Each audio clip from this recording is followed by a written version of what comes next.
Om Swastiastu. Selamat sore rekan-rekan sekalian. Semoga kita selalu berbahagia dan selalu berada dalam lindungan Tuhan dan kita bisa melalui masa-masa pandemi ini. Langsung saja, perkenalkan nama saya Putu Teddy Merayasa dari kelompok 4. Saya akan menyampaikan materi tentang pembahasan selanjutnya.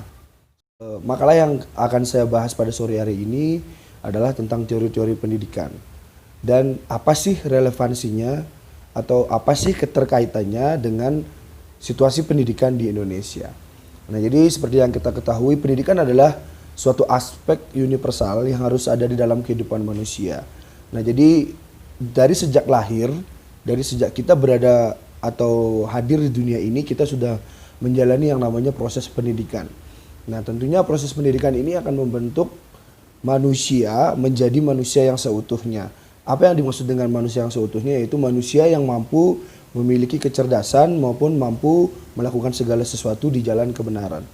Nah, jadi pendidikan di sini fungsinya selain untuk melatih kecerdasan kita, juga fungsinya adalah menumbuhkan karakter-karakter yang baik, menumbuhkan karakter-karakter yang sesuai dengan harapan bangsa.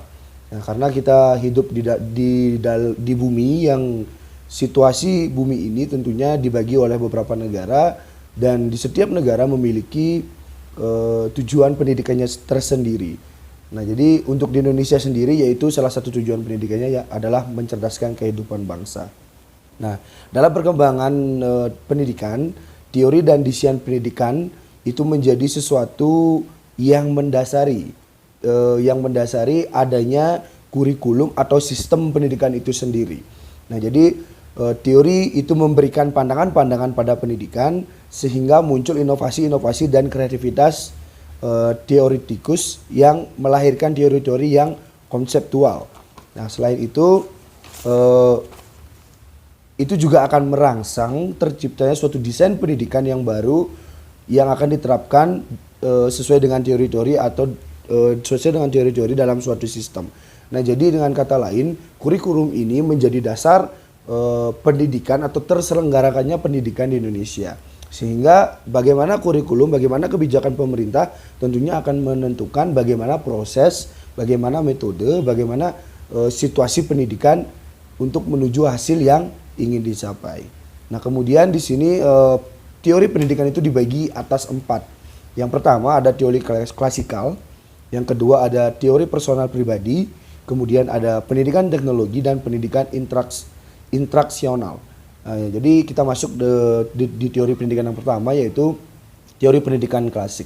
Nah, seperti yang sudah sesuai dengan judulnya, teori pendidikan klasik ini dilandasi oleh filsafat klasik pendidikan yang memandang bahwa pendidikan berfungsi sebagai upaya memelihara atau mengawetkan dan meluruskan warisan budaya. Teori pendidikan ini lebih menekankan peranan isi pendidikan pada prosesnya. Jadi menekankan isi pendidikan daripada prosesnya. Nah, jadi di teori klasik ini ada dua teori atau dua filsafat yang melandasinya atau melandasi pemikirannya, yaitu yang pertama adalah tentang perennialisme dan esensialisme. Kemudian keduanya memiliki pandangan yang sama bahwa masyarakat akan bersifat statis. Nah, jadi dipandang oleh kedua pemikiran ini, masyarakat itu sifatnya statis. Jadi lebih fokusnya itu kepada peranan dari isi pendidikan itu sendiri daripada prosesnya. Nah, jadi filsafat perennialisme memandang bahwa situasi di dunia dewasa ini penuh dengan kekacauan. Jadi ketidakpastian terutama dengan hal-hal moral, intelektual dan sosiokultural. Untuk mengatasi kekacauan tersebut, kaum perennialisme mengatasi dengan cara berjalan mundur ke belakang dengan menggunakan kembali nilai-nilai atau prinsip-prinsip umum yang telah menjadi pandangan hidup masyarakat kuno.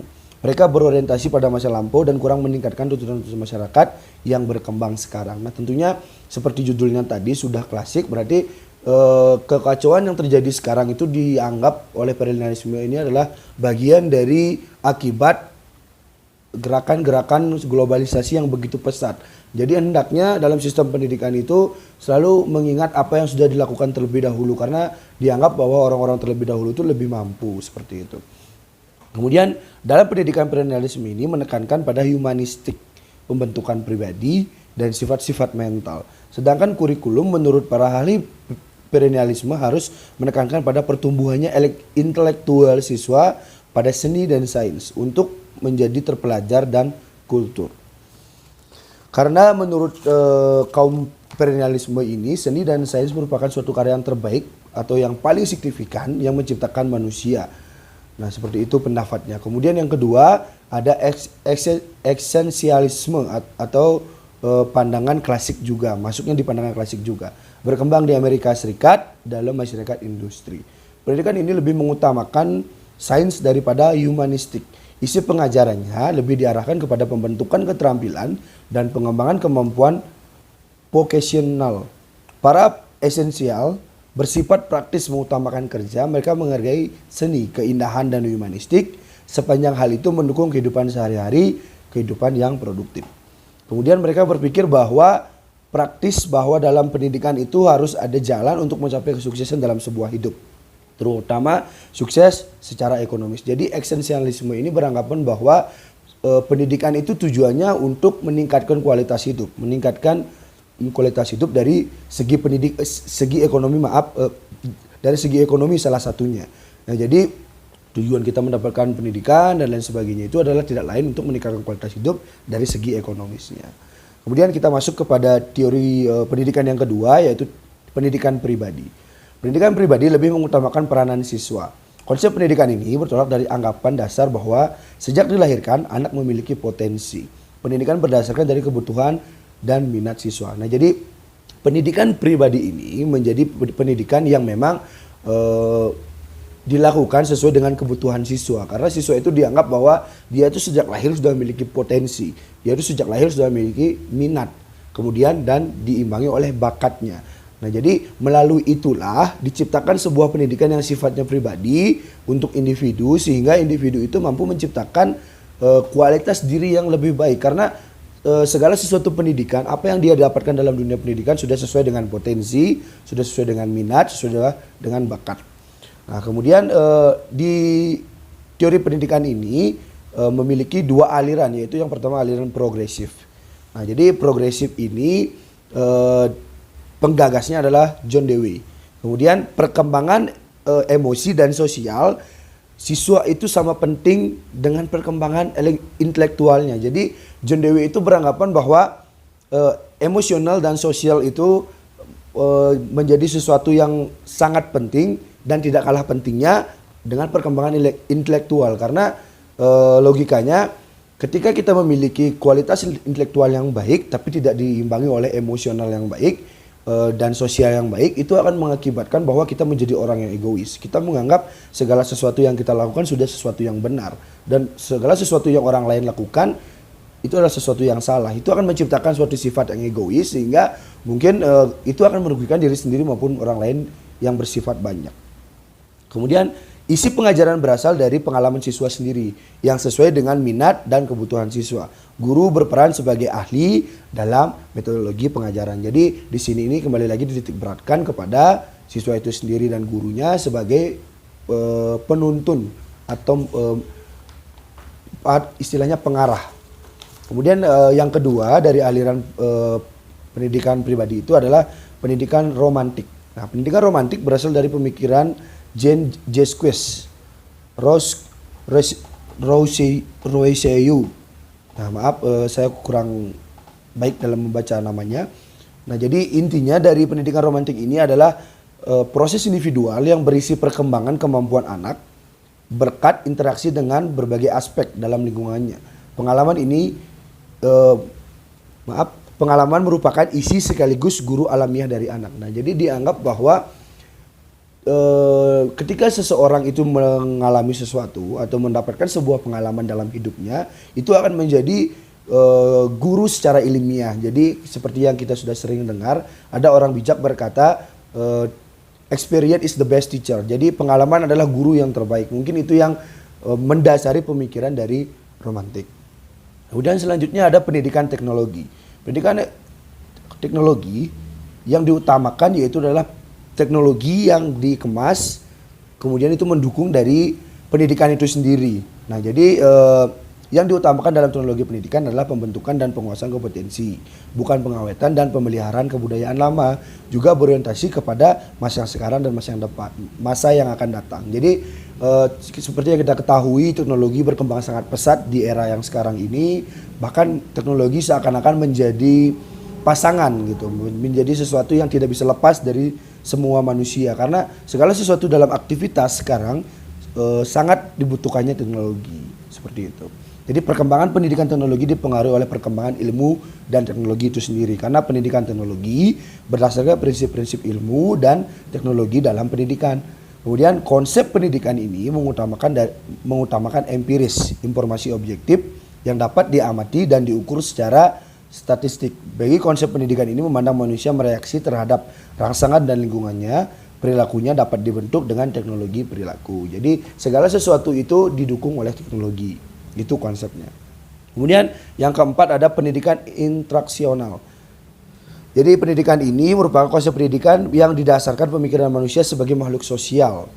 Dan dalam pendidikan intraksional, belajar lebih dari sekedar mempelajari fakta-fakta. Siswa harus mengadakan pemahaman eksperimental dan memberikan interpretasi yang bersifat menyeluruh dan memahami dalam konteks kehidupannya. Jadi mungkin sama seperti yang sudah saya jelaskan tadi, siswa itu diharapkan memiliki pengalaman sehingga dia mampu mendapatkan pengalaman itu dan mengambil apa sih yang sebenarnya yang menjadi hikmah di sesuatu yang saya alami ini, mungkin seperti itu. Nah, jadi selain di teori-teori pendidikan itu juga terdapat pendekatan-pendekatan yang dilakukan atau pendekatan-pendekatan yang bisa digunakan untuk dalam sistem pendidikan itu sendiri. Kemudian kalau dilihat dari sisinya, itu ada dua sisi dalam pendekatannya, pendidikan sebagai praktik dan pendidikan sebagai teori. Kemudian pendidikan sebagai praktik itu adalah seperangkat kegiatan atau aktivitas yang dapat diamati dan disadari dengan tujuan untuk membantu pihak lain atau peserta didik agar memperoleh perubahan perilaku. Jadi kalau dari sebagai praktiknya itu tujuannya untuk merubah perilaku peserta didik. Kemudian kalau pendidikan sebagai teori yaitu seperangkat pengetahuan yang telah tersusun dan sistematik yang berfungsi untuk menjelaskan, menggambarkan, meramalkan, mengontrol berbagai gejala dan peristiwa pendidikan bagi yang bersumber dari pengalaman-pengalaman pendidikan atau empiris. Nah, jadi dari sistem pendidikan ini ada yang praktik, ada yang teori. Kalau yang teorinya sebagai yang menjelaskan, kemudian yang praktiknya yaitu kegiatan yang dapat diamati secara langsung. Nah, jadi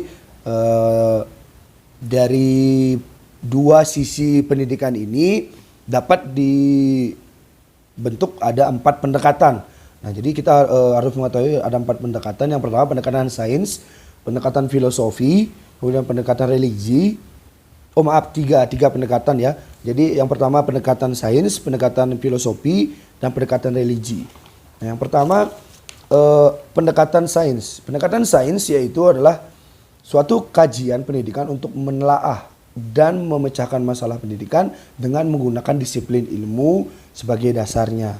Cara kerja pendekatan sains dalam pendidikan yaitu menggunakan prinsip-prinsip, metode kerja, atau metode ilmiah yang ketat yang bersifat kuantitatif maupun kualitatif. Sehingga ilmu pendidikan dapat diiris-iris menjadi bagian-bagian yang lebih detail dan mendalam. Jadi pendekatan ini terfokus pada sesuatu yang dapat dibuktikan kebenarannya melalui research, melalui atau berdasarkan ilmu yang memang itu mendasari dari ilmu pendidikannya itu sendiri. Kemudian ada yang dinamakan pendekatan filosofi. Pendekatan filosofi itu adalah menelaah atau memecahkan masalah pendidikan menggunakan metode filsafat.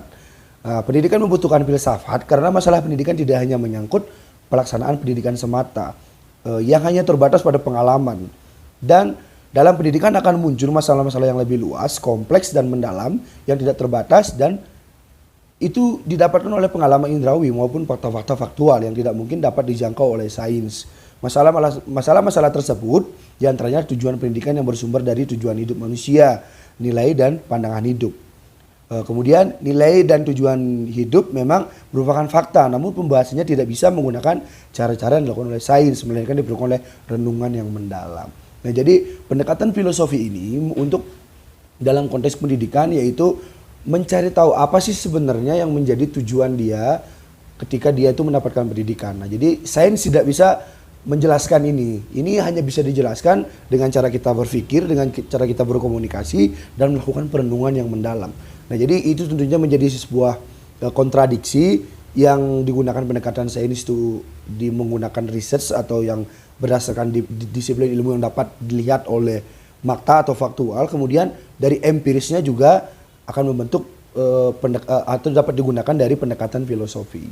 Kemudian yang ketiga ada pendekatan religi. Pendekatan religi adalah suatu pendekatan yang menyusun teori-teori pendidikan dengan bersumber berlandaskan ajaran agama. Cara kerja pendekatan religi berbeda dengan sains maupun filsafat, di mana cara kerjanya bertumpukan sepenuhnya kepada akal atau rasio, dalam pendekatan religi, titik tolaknya adalah keyakinan atau keimanan. Pendekatan religi menurut orang meyakini dulu terhadap segala sesuatu yang diajarkan oleh agama, baru kemudian mengerti, bukan sebaliknya. Jadi pendekatan agama ini yaitu pendekatan yang menggunakan keyakinan dari orang itu sendiri. Nah, jadi itu sudah saya jelaskan tentang teori-teorinya, kemudian ada pendekatan-pendekatannya dalam teori pendidikan. Nah, sekarang kita langsung istilahnya masuk ke dalam judul. Nah, jadi saya kiranya sudah memberikan sedikit penjelasan mengenai teori-teori pendidikan lagi, filsafat-filsafat juga. Sebenarnya teman-teman yang lain di kelompok lain sudah membahas yang sempat dipresentasikan. Nah, jadi sekarang kita mau mengkaitkan atau apa sih sebenarnya kaitannya atau relevansinya teori-teori pendidikan itu dalam situasi pendidikan di Indonesia. Apakah sudah digunakan semuanya? Apakah pendidikan di Indonesia memang benar-benar dilandasi atau berdasarkan teori-teori pendidikan yang sudah ada dari klasik maupun dari pendidikan pribadi maupun dari pendidikan teknologi ataupun teori-teori yang lainnya. Nah, sekarang apa relevansinya? Praktek pendidikan di Indonesia merupakan kegiatan implementasi konsep, prinsip, atau teori oleh pendidik. Dengan kata lain, ketika sudah ada proses pendidikan, berarti itu adalah sebuah implementasi dari konsep, dari prinsip, dan dari teori pendidikan yang sudah ada, yang dilakukan oleh pendidik untuk peserta didiknya. Yang dilakukan dengan cara terdidik dalam proses berinteraksi secara langsung.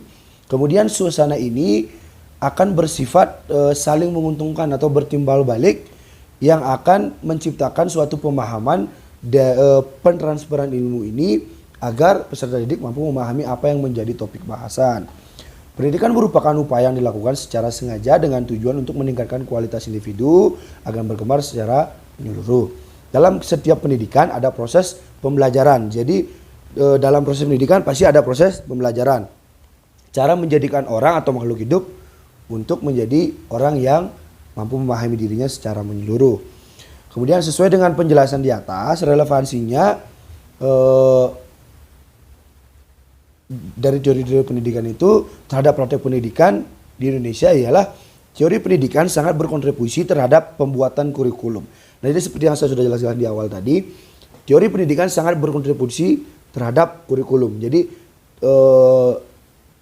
segala sesuatu yang bersifat atau mencakup dalam proses pendidikan itu sudah didukung oleh teori-teori pendidikan yang sudah berlaku.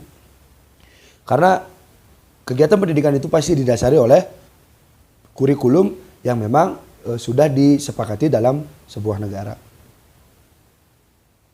Perubahan kurikulum merupakan konsekuensi logis dan terjadinya perubahan sistem politik, sistem sosial budaya, ekonomis, dan iptek masyarakat berbangsa dan bernegara. Jadi dengan kata lain, ketika kita berbicara tentang pendidikan di suatu negara, apalagi negara demokrasi yang melakukan pemilihan-pemilihan terhadap pemimpin negaranya, seperti Indonesia, contohnya seperti di Indonesia 5 tahun sekali kita mengganti menteri pendidikan, tentunya kebijakan itu akan bersifat fleksibel, kebijakan itu akan bersifat berkesinambungan. Jadi setiap beda menteri tentu memiliki kebijakan yang berbeda. Nah, jadi ini yang disebut bahwa perubahan kurikulum itu konsekuensinya harus menyesuaikan dengan perubahan atau situasi politik, sosial budaya, dan ekonomi di suatu negara. Nah, jadi Indonesia tentunya memiliki sosial budaya yang berbeda dengan di budaya barat. Kita memegang teguh sistem pendidikan yang berlandaskan atau pendekatan yang sesuai dengan agama. Kita sangat memegang teguh prinsip-prinsip yang didasari oleh keyakinan umat beragama, sehingga dalam konsep pendidikan Indonesia tentunya dikemas tidak jauh-jauh dari pendekatan religi. Nah, tentunya itu juga sudah termasuk sesuatu yang memiliki keterkaitan. Jadi relevansinya teori-teori pendidikan sudah digunakan di Indonesia, digunakan dalam kurikulum maupun digunakan dalam proses pendidikannya itu sendiri. Dari pendekatannya juga kita sudah mendapatkan. Nah, jadi dengan kata lain kesimpulan dari presentasi pada sore hari ini adalah relevansi atau keterkaitan teori-teori pendidikan dengan pendidikan Indonesia sangat erat, karena teori-teori pendidikan ini sudah digunakan sepenuhnya, sudah digunakan untuk menunjang kegiatan maupun proses-proses pendidikan yang ada di Indonesia. Oke, teman-teman, sudah tidak terasa sudah 20 menit saya berbicara. Mungkin sekian yang dapat saya paparkan dari kegiatan presentasi saya pada sore hari ini. Nah, untuk sesi pertanyaan kita akan buka di grup WhatsApp, dan apabila ada teman-teman yang masih kurang memahami bisa memberikan pertanyaan, maupun teman-teman yang ingin menambahkan dari presentasi saya persilakan menggunakan teks maupun menggunakan voice note di grup WhatsApp. Oke, presentasi ini saya akhiri dengan mengaturkan Paramasanti. Om Santi Santi Santi Om.